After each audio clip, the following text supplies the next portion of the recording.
ॐ नमो भगवते वासुदेवाय।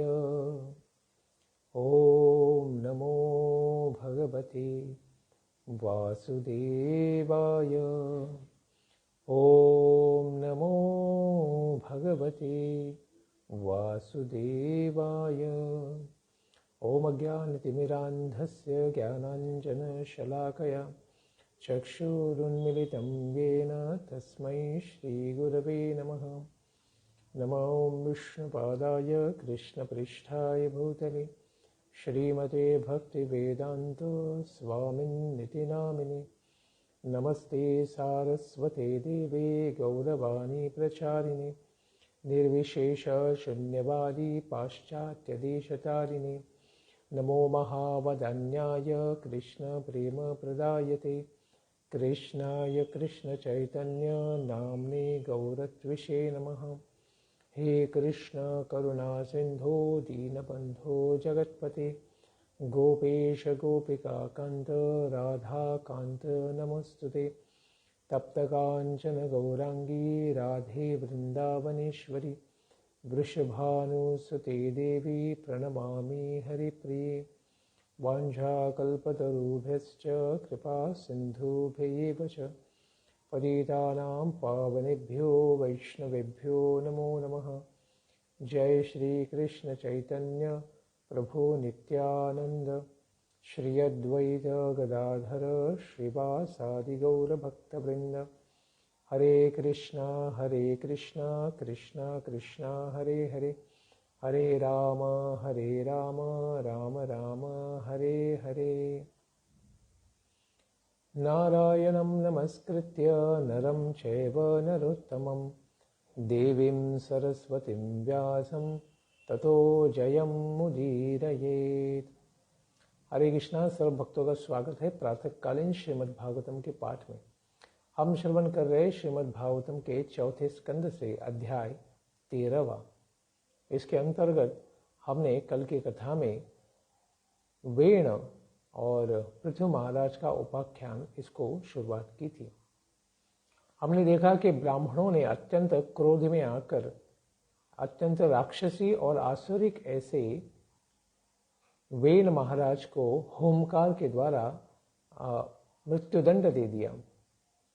तो यह ऐसा क्यों किया गया, इस प्रकार से विदुर जी मैत्रेय ऋषि को पूछते हैं। आगे कहते हैं, नावधेयः प्रजापालः प्रजाभिरगवानपि यदसौ लोकपालानां बिभर्त्योजः स्वतेजसा। अन्वय इस प्रकार से है, प्रजभिः अवधान प्रजभिः अधवान अपि प्रजापालः न अवधेयः यद असौ स्वतेजसा लोकपालानाम ओजो विभर्ति। प्रजा भी यानी प्रजा के द्वारा या प्रजा को यह चाहिए कि अधवान अपि प्रजापालः, कि राजा से कोई पाप भी जो हो जाए या अपराध भी हो जाए, न अवधेयः तब भी उसका अपराध या तिरस्कार नहीं किया जाना चाहिए। यद असौ स्वतेजसा, क्योंकि वह राजा अपने तेज के द्वारा लोकपालानाम सारे लोकपालों के तेज को या ओज को विभर्ति धारण करता है। इसलिए राजा का अपमान अधर्म, अतएव उसका अपमान नहीं करना चाहिए, यानी राजा का अपराध नहीं करना चाहिए। एतदाख्याहि मे ब्रह्मन् सुनितात्मजचेष्टितं श्रद्धानाय भक्ताय त्वं परावरवित्तमः। हे ब्रह्मन, हे मैत्रेय ऋषि, विदुर जी कहते हैं, सुनीतात्मज, सुनीता के पुत्र वेन महाराज, चेष्टितं श्रद्धानाय भक्ताय में एतत् आख्याहि त्वं परावरवित्तमः। आप परावर तत्व के सर्वश्रेष्ठ ज्ञाता है।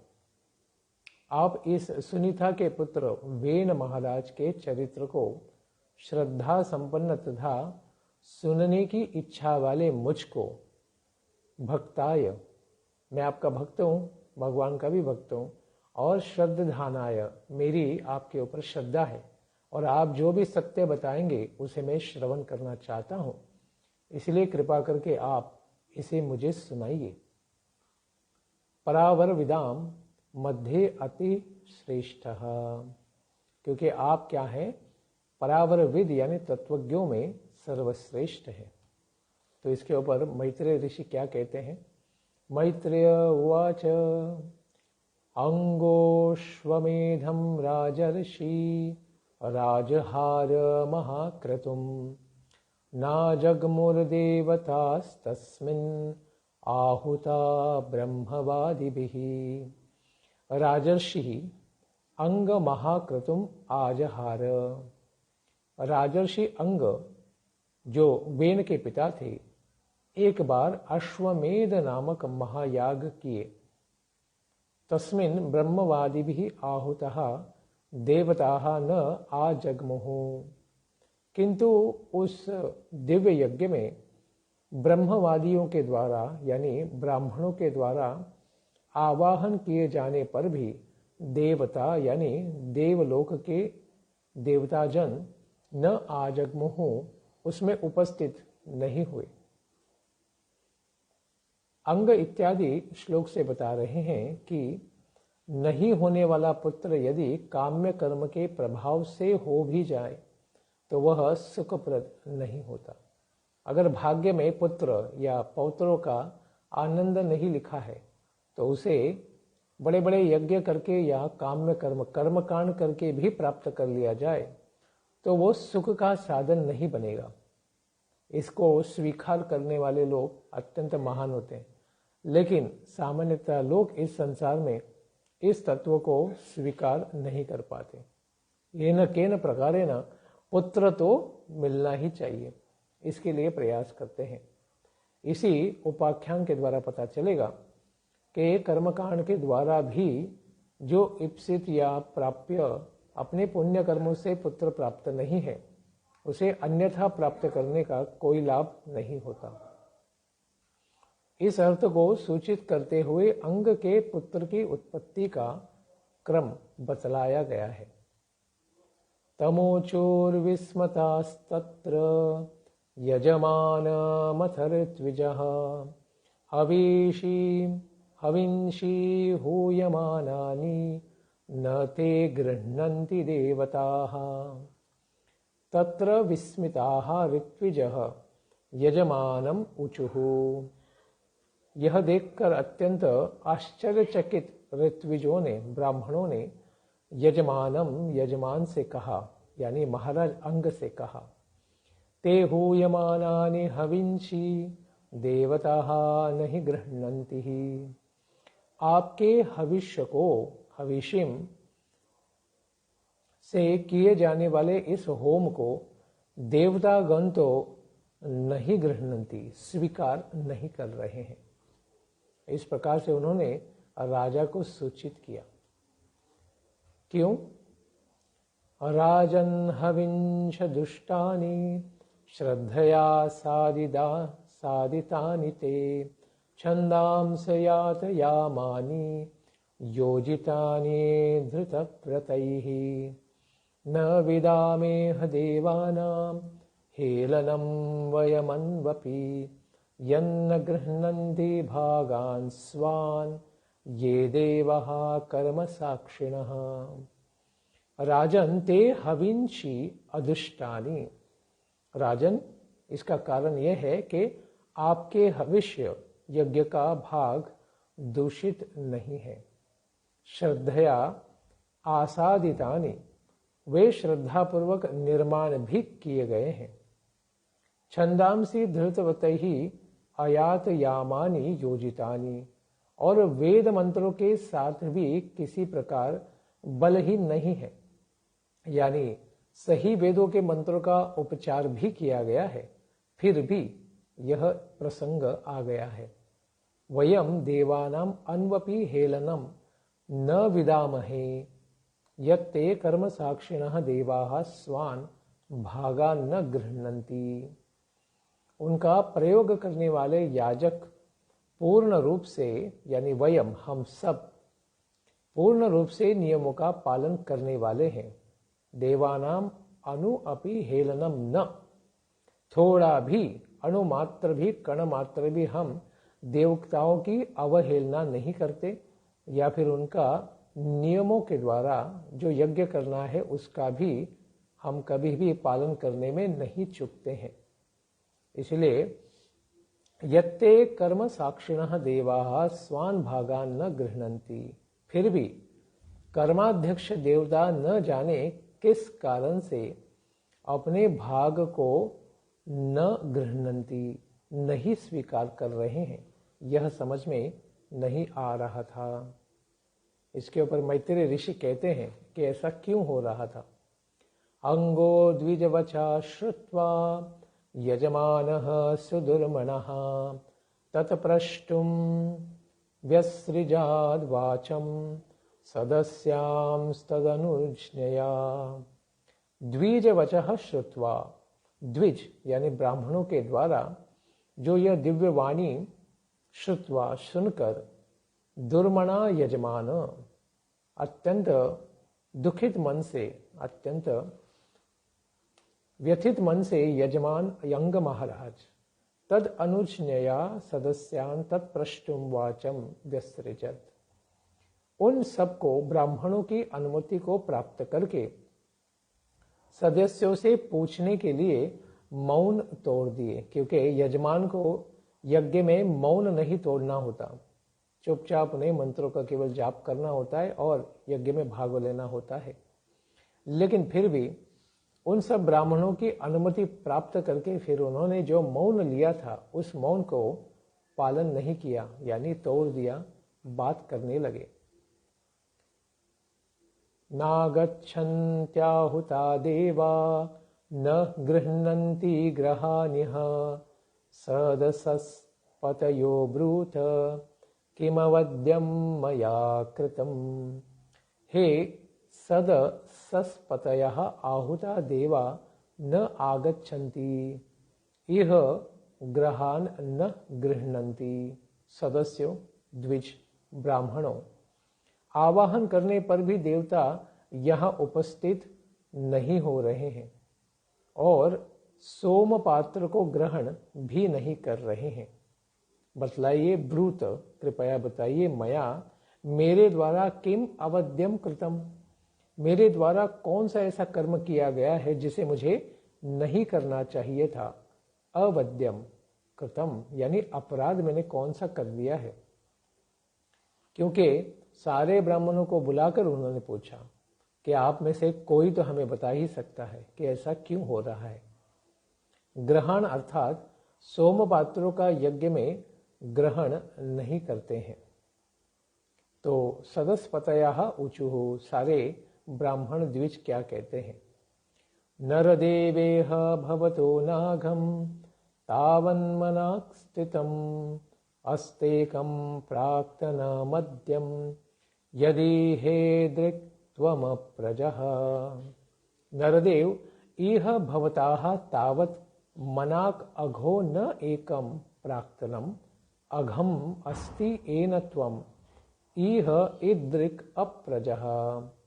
नरदेव यानी नरों के देवता और नरों में देवता, ऐसे राजा अंग महाराज, इह इस विषय में भवताः तावत् मनाक् अघो न एक प्राक्तनम, आपका थोड़ा सा भी अघम पाप या अपराध नहीं हुआ है। अस्ति येन त्वम् इह इदृक् अप्रजः, लेकिन आपके पूर्व जन्म में एक पाप का लेश है। क्या है? कि जिसके कारण आपको इस जन्म में संतान नहीं है, आप निसंतान हैं, आप निपुत्रिक हैं। इसके कारण समस्या आ रही है।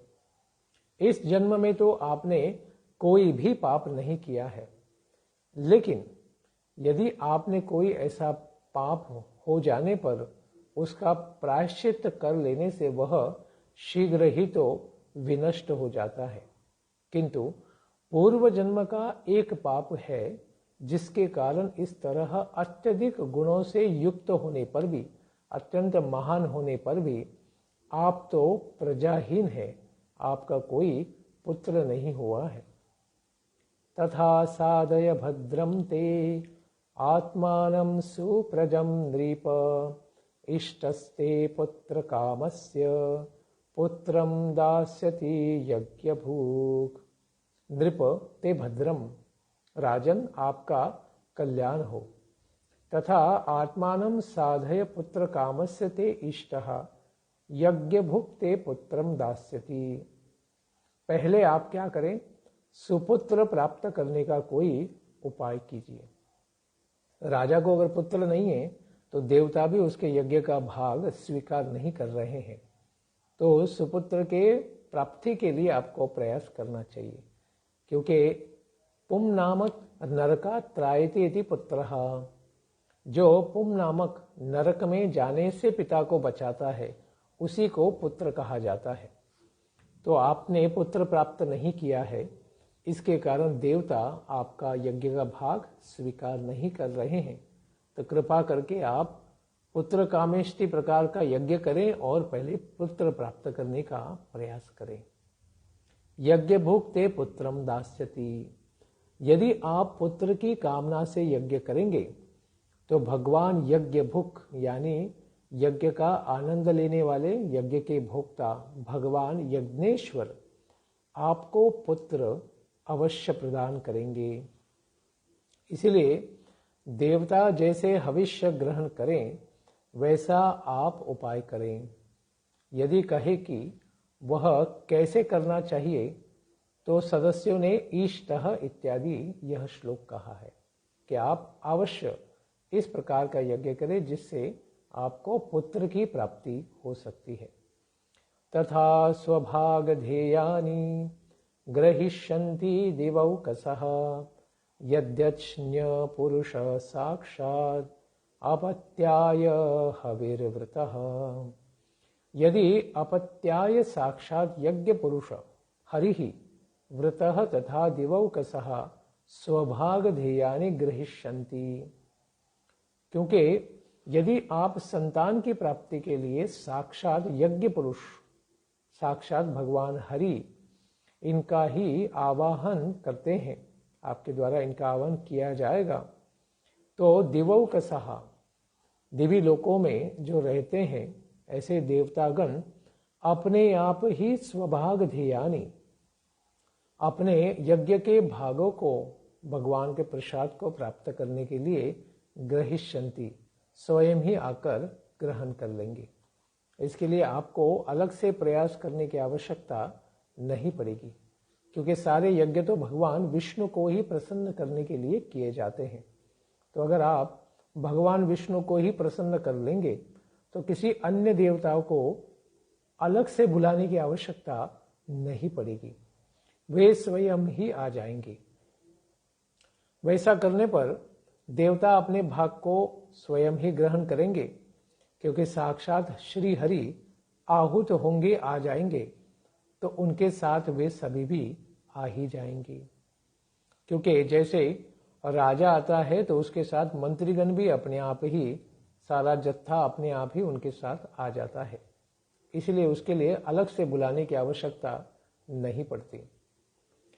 तांस्तान कामान हरिर्दध्यात् अन्यान कामयते जनः आराधितो यथैवैष तथा पुंसां फलोदयः।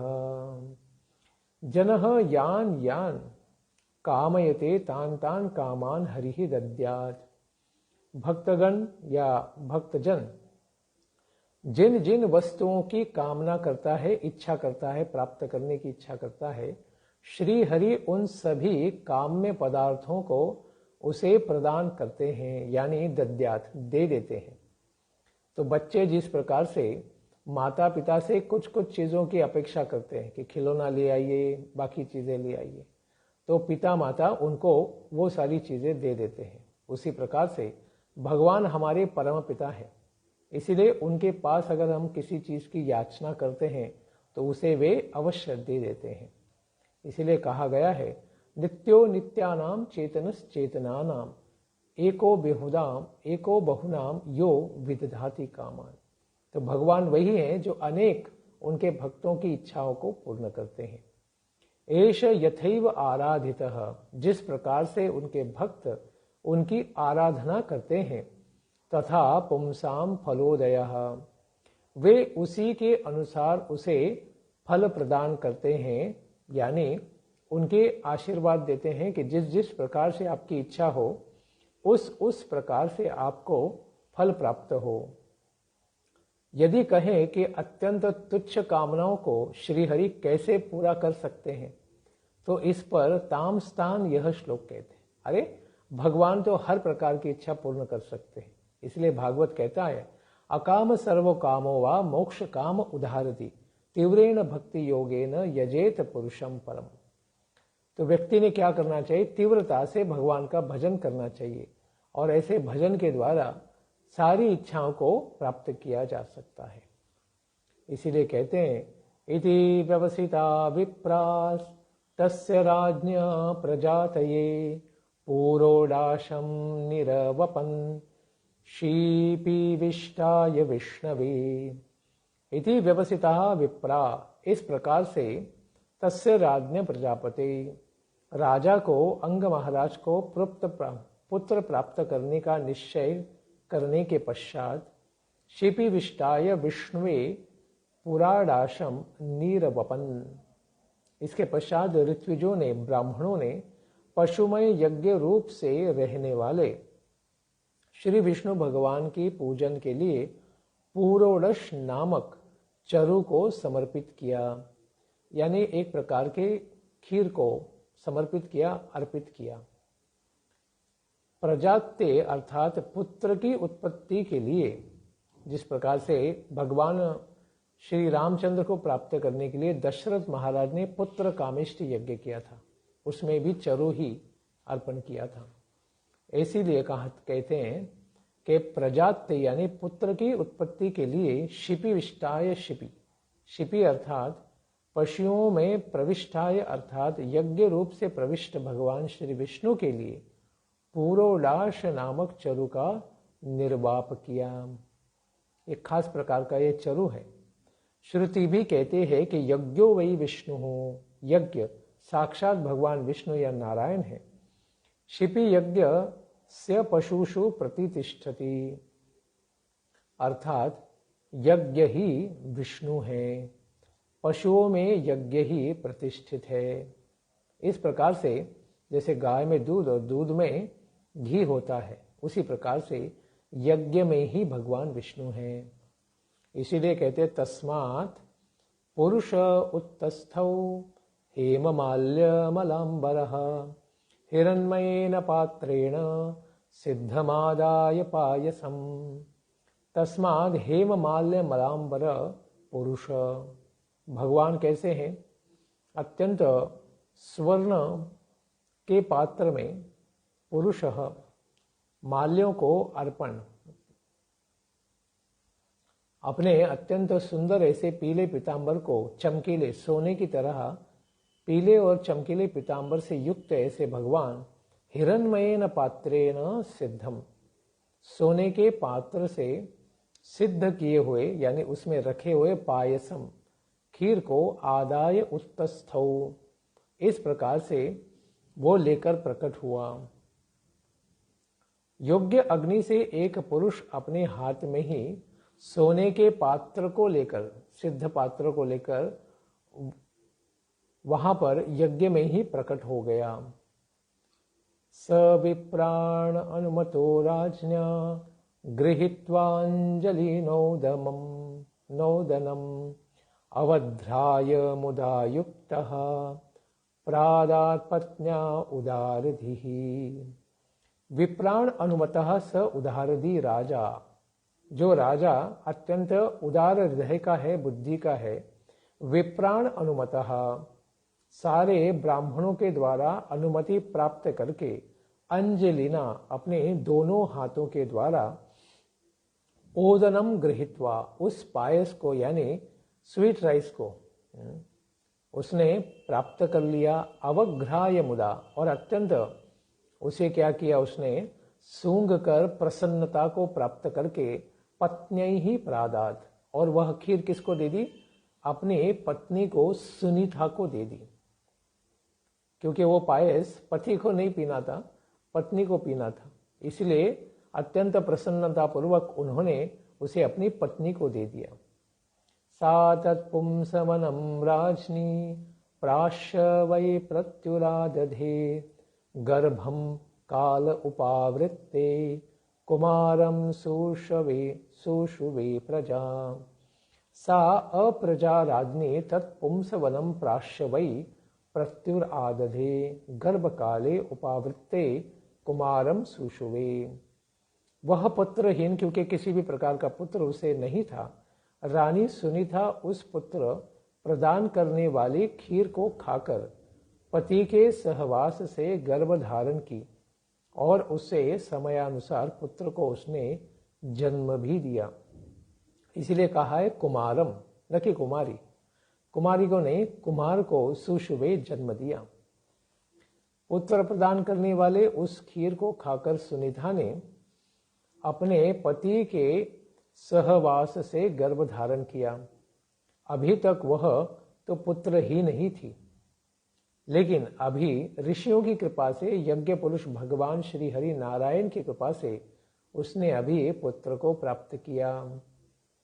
सबालेव पुरुषो मातामहं अनुव्रतः अधर्मां शोद्धवं मृत्युं तेनाभवद धार्मिकः। स बालः, वह बालक, एव पुरुषः अधर्मा शोद्धवं मातामहं मृत्युम अनुव्रतः तेन अधार्मिकः अभवत्। लेकिन वह बालक बाल्यावस्था से ही अधर्म के वंश में उत्पन्न, यानी उसकी जो माता थी सुनीता, वह तो मृत्यु की पत्नी थी, मृत्यु की पुत्री होने के कारण उसी मृत्यु का अनुगामी हुआ, क्योंकि उसके नाना जी तो क्या थे? मृत्यु पुरुष थे, और उनके प्रभाव में वो आ गया, इसलिए वह भी अधार्मिक ही हुआ। तेन अधार्मिकाः अभवत्। तो जिस प्रकार से माता पिता, नाना नानी, दादा दादी होते हैं, उन्हीं का प्रभाव बच्चों के ऊपर आ जाता है। इसीलिए व्यक्ति को अत्यंत सावधान होना चाहिए कि किस प्रकार के संग से वो भारित हैं। घर में जैसे लोग होंगे वैसे ही संग के द्वारा व्यक्ति वैसा ही बन जाता है।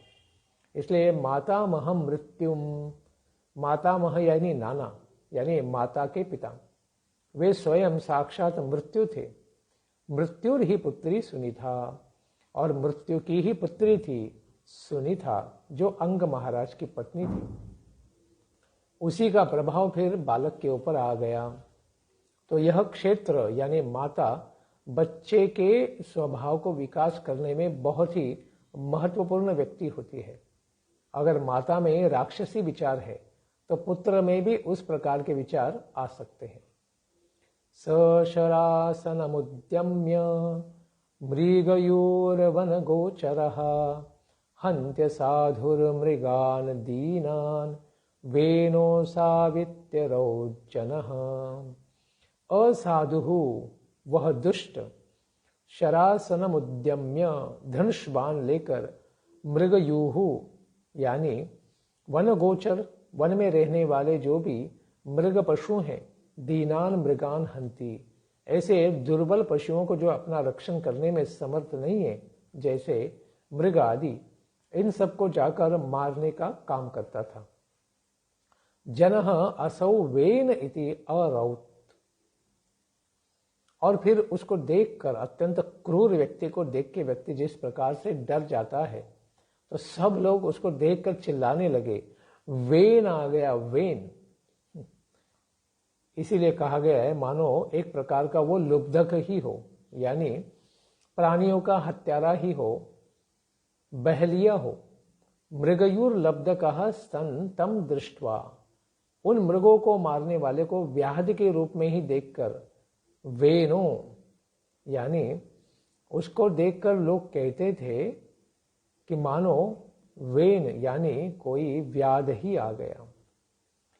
आक्रीडे आक्रीडे क्रीडतो बालान् वयस्यानतिदारुणः प्रसह्य नीरनुक्रोशः पशुं मारम् अमारयत्। अति दारुण, अत्यंत क्रूर ऐसा वेन, निरनुक्रोश, अत्यंत निर्दयी था, यानी किसी के ऊपर भी दया भाव नहीं दिखाता था। स आक्रीडे क्रीडतः, इस प्रकार से क्रीड़ा के मैदान में खेलने वाले वयस्यान, अपने ही समवयस्क बालक जो होते थे, उन बालकों से खेलते खेलते में प्रसह्य सह पशु मारम अमारयत, पशुओं के समान ही उन छोटे छोटे बालकों को वो मारने पीटने लग जाता था। खेल खेल में ही इतना जोर से झगड़ा करता था कि उनकी जान ही चली जाए, इतना उनको पीट देता था। राजा का ही बच्चा था तो विरोध कौन करेगा, तो जितना चाहे उतना मार सकता है। तो इस प्रकार से वेन जो है अत्यंत क्रूर हृदय का होने के कारण बच्चों को बहुत पशु की तरह मारता था।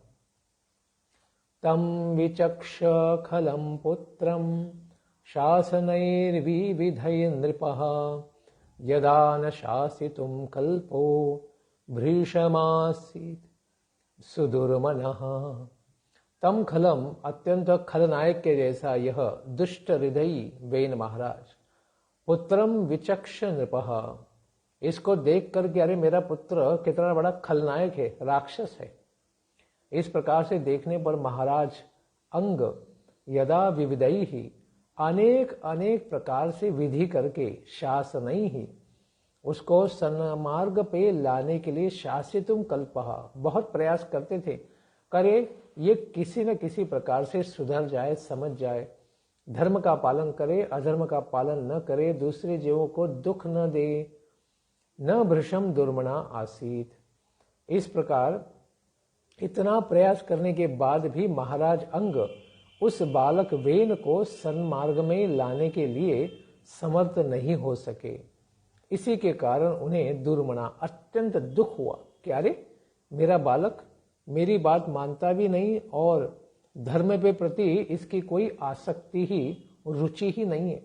इसको देखकर उन्हें बड़ा ही दुख होता था, क्योंकि अंग महाराज तो अत्यंत धर्मधी थे, धर्म में ही उनकी बुद्धि लगी थी, लेकिन पुत्र को इस प्रकार से पाने से उन्हें बड़ा दुख हुआ।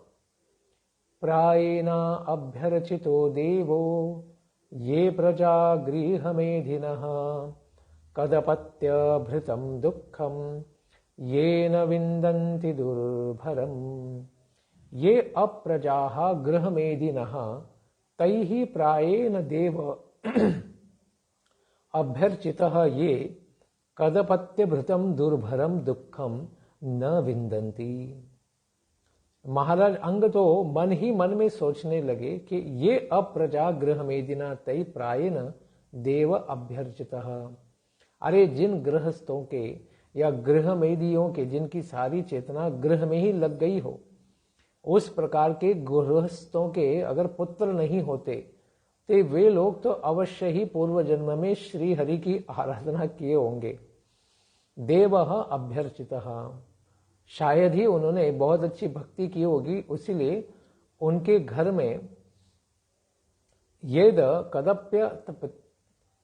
कदपत्य भृतम दुर्भरम दुःखम न विन्दन्ति, इसलिए उनको कुपुत्र के द्वारा होने वाले असह्य क्लेशों को नहीं भोगना पड़ता। एक तो उन्हें बहुत ही अत्यंत धार्मिक पुत्र श्री रामचंद्र जैसे पुत्र प्राप्त होंगे, या फिर उन्हें पुत्र प्राप्त न होकर पुत्रों से प्राप्त होने वाले सारे दुख से ही वो लोग बच जाते हैं। लेकिन मुझे तो किस प्रकार का पुत्र प्राप्त हुआ है जो अत्यंत दुर्मणा है। प्रायेण इस शब्द से तो 3 श्लोकों से दुखी राजा के कुपुत्र की निंदा वाक्यों का ही वर्णन किया गया है। जो पुत्रहीन गृहस्थ हैं उन सबों के द्वारा मानो श्री भगवान की बहुत अच्छे से पूजा की गई होगी। उसका कारण भी बताते हैं, क्योंकि कुपुत्रों के द्वारा होने वाले जो क्लेश या दुख प्राप्त होता है माता पिता को, उसे उन लोगों को तो सहना नहीं पड़ता। दुखम ये न विंदन्ति। तो इस प्रकार से उन्हें दुख प्राप्त नहीं होता है, तो अत्यंत उन्हें महान या कृतकृत्य मानते हैं कि जिनके घर में ऐसे आसुरिक बच्चे नहीं पैदा होते। यतः पापीयसी कीर्तिर अधर्मश्च महान् नृणाम् यतो विरोधः सर्वेषां यत आधीरनन्तकः कस्तं प्रजापदेशं वै मोहबन्धनमात्मनः पंडितो बहुमन्येत यदर्थः क्लेशदागृहः। यतः नृणां पापीयसीं कीर्तिः, जिसके द्वारा अपयश ही फैलता है, अपयश की या पाप की, अपराध की ही कीर्ति फैलती है। महान अधर्मश्च, अत्यंत वो महान ऐसा अधर्म हो यानी पापरत हो। यतः सर्वेषां विरोधः, और जिसका सबों के द्वारा विरोध किया जाए, सबके द्वारा कि यह व्यक्ति नहीं चाहिए। यतः अनंतकः आदि ही यदर्था क्लेशदा, जिससे कभी भी समाप्त न होने वाली चिंता हो जाए, क्लेश ही हो जाए। गृहाकः पंडिता तम प्रजापदेशम बहुमन्येत आत्मनाः मोहबंधनम, जिसके चलते गृह भी दुखदायी हो जाए, घर में रहना भी मुश्किल हो जाए कि घर में ही राक्षस हो जाए तो घर में व्यक्ति कैसे सुख से रह सकता है। इसलिए जिसका गृह में ही आग लग गई हो वो गृह में कैसे रह पाएगा। ऐसे नाम मात्र की संतान का कौन विज्ञ पुरुष, जानकार ज्ञानवान पुरुष बहुत अधिक महत्व देगा ऐसे घर को भी, या ऐसे प्रजापदेशम, इसलिए प्रजा का प्रदेश करके यानी गृह को महत्व देगा। बहुमन्यित, अत्यंत महान है मेरी प्रजा या घर, इस प्रकार से कैसे मान सकता है। आत्मनः मोह बंधनम, अरे वह तो केवल मोह का बंधन ही तो हो जाएगा कि केवल मैं और मेरा परिवार करके वह आसक्त हो जाएगा। इसीलिए सर्वेशाम का अर्थ है कि सबों के साथ मानसिक व्यथा को अधि कहते हैं। अधिदैव, जैसे यहाँ आध्यात्मिक क्लेश है, देवताओं के द्वारा जो दुख दिए जाते हैं उसे अधिदैविक क्लेश कहते हैं। लेकिन आध्यात्मिक क्लेश यानी अधि, यह मानसिक व्यथा है, मन में और शरीर में जो पीड़ा है रोगों के द्वारा, चिंता व्यग्रता के कारण उसके द्वारा जो दुख प्राप्त होता है उसे अधि कहा गया है। तो इस प्रकार से इस शरीर से ही जो प्राप्त है वह पुत्र दुख का कारण हो तो ये आध्यात्मिक क्लेश है। उस नाम मात्र पुत्र को आत्मा के लिए तो मोह का बंधन ही मानना चाहिए। तो आत्मा यानी आध्यात्मिक स्तर पर जाने के लिए वह बाधक ही बन जाएगा, जिस कुपुत्र के कारण गृह भी दुखद हो जाता है। अरे बच्चे या पुत्र पौत्र होते हैं सुख देने के लिए होते हैं, लेकिन अगर उनके द्वारा केवल दुख ही प्राप्त हो रहा हो तो फिर व्यक्ति सुख को कैसे प्राप्त करेगा। इसीलिए कहते हैं कि ऐसे कुपुत्र के द्वारा केवल दुख ही दुख प्राप्त होगा। तो ऐसे दुख से फिर वो ग्रह भी क्या होगा, अग्निपथ के जैसा दुखदायी, क्लेशदायी और तापदायी बन जाता है।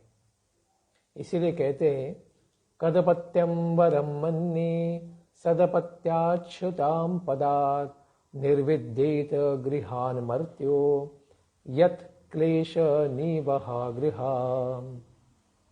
शुचाम पदात् सदपत्या कदपत्यम वरम मन्ये, शोक प्रदान करने वाले, शुचाम केवल शोक को, दुख को देने वाले सत्पुत्र की अपेक्षा कुपुत्र को ही अच्छा समझता हूं। अगर सत्पुत्र प्राप्त हो तो बड़ा आनंद देगा और गृह में और परिवार में आसक्ति, पुत्र में आसक्ति करवा देगा। लेकिन उसके जगह पर अगर इस प्रकार से कुपुत्र प्राप्त हो जाए जो अत्यंत दुख देगा और संसार और परिवार से हमारा स्नेह ही काट देगा, तो वरम मन्ने, अरे वही तो मैं वर मानूंगा, यानी बहुत अच्छा मानूंगा। यत् क्लेश निवहा गृहा अतः मर्त्यः गृहात् निर्विद्येत, क्योंकि ऐसा पुत्र क्या करेगा, इतना क्लेश देगा, दुख देगा कि जिसके द्वारा मनुष्य उस गृह का आसानी से गृहाद निर्विद्येत किसी भी प्रकार की भावना से मुक्त हो जाएगा, आसक्ति से मुक्त हो जाएगा, फिर वापस गृह में जाने की चेष्टा या इच्छा नहीं करेगा, सांसारिक जीवन से पूरी तरह कट जाएगा, उसे सांसारिक जीवन से वैराग्य प्राप्त हो जाएगा और कहीं ना कहीं वो भगवान के रास्ते पर, भजन के रास्ते पर आने की चेष्टा करेगा। इस श्लोक से महाराज अंग कुपुत्र की ही प्रशंसा कर रहे हैं, इसलिए करते हैं क्योंकि वह गृह में आसक्त व्यक्ति या पिता की विरक्ति का ही कारण होता है कि चलो इन राक्षसों से तो बचेंगे और भगवान का आश्रय ले सकते हैं, इस घर से निकल चलो। वे कहते हैं कि सत्पुत्र को छोड़ने में तो दुख होता है, उससे अच्छा कुपुत्र ही है, जिसके कारण घर क्लेशमय हो जाता है और मनुष्य उस घर से विरक्त होकर उसका सुखपूर्वक परित्याग कर देता है और अपने स्वयं के मोक्ष के लिए, आनंद की प्राप्ति के लिए चला जाता है। तो इस प्रकार से क्या यह उद्विग्नता महाराज अंग के हृदय में पूरे वैराग्य को भर देगी? क्या वह गृह का त्याग करके वानप्रस्थ बन जाएंगे या भगवान की भक्ति को प्राप्त कर जाएंगे? इसका हम श्रवण करेंगे कल की कथा में सुबह ठीक 7 बजे। धन्यवाद। हरे कृष्णा। ग्रंथराज श्रीमद् भागवतम की जय। निताई गौर प्रेमानंदे। हरि हरि बोल।